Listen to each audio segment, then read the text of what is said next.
What's up, it's Chickpea. We all know short form content at this stage. YouTube Shorts, LinkedIn videos, Instagram Reels, TikTok, right? The four key offenders. We all know how bad it is, to be watching this shit all the time.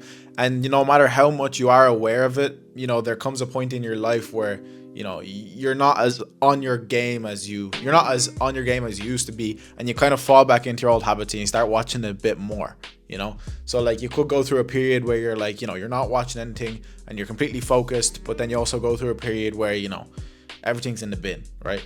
I'm on a up kind of part at the moment, as in like I'm doing really good. I think my screen time is only like 90 minutes a day. I'm doing good. I just deleted everything. The key was, you can't keep YouTube, because YouTube is the sly one, because YouTube is like, yeah, I'm gonna watch some YouTube videos on my phone, but then you end up on YouTube Shorts. You delete everything else. What's the fucking point? You're on YouTube Shorts anyway, consuming the same Family Guy clips.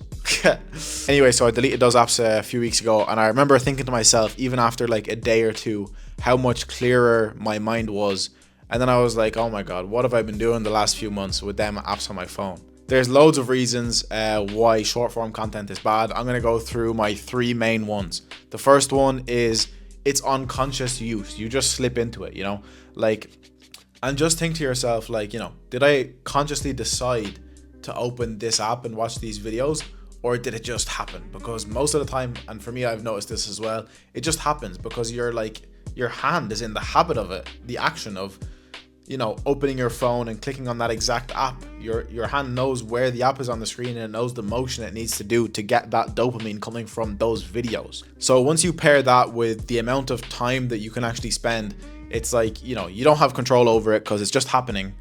And then you also end up spending so much time. So it's just like, by having the apps on your phone, you're just pissing time away, to be completely honest. Second thing is motivation. So we all know, well, you should know about instant gratification, right? It's not a great thing because it teaches you don't need to work to achieve your goals. You don't need to work to get something good.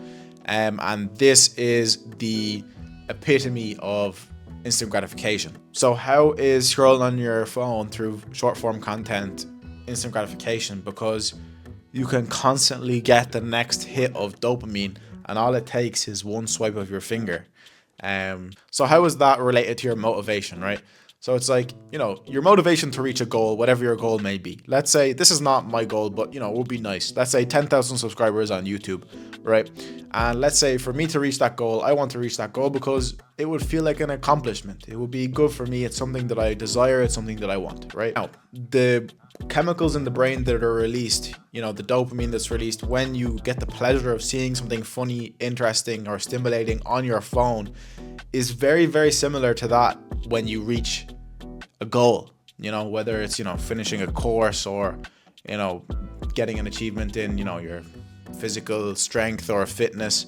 It's a very similar chemical release. So you need to be careful to get this chemical release of accomplishment from the good place of actually achieving things, and not the bad place. Because if you fill yourself with the feeling of achievement from the bad place, aka scrolling on your phone and feeling how good video, and then feeling like you don't need to do anything, it simply will impact your motivation.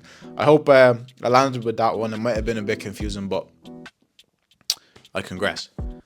And last but not least, this is going to be a short one. Focus, right? Because each video is only 5 to 30 seconds long, and then you're switching to the next one and the next one and the next one. You could watch 100 videos in a session. What kind of person 30 years ago would read 50 books at once? What kind of person would change the channel every 5 to 10 seconds on the television for 40 minutes? No one. Humans don't evolve that fast, for brains to now be able to keep up with this constant stream of content when it didn't even exist like a few years ago. Like, it doesn't make sense that we would be capable of absorbing that and handling it.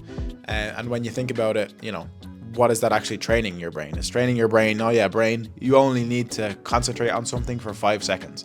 So I believe this is behind the whole epidemic of why everyone has ADHD these days. Anyway, yeah, hope you liked the video. Have a good one. It's been Chickpea.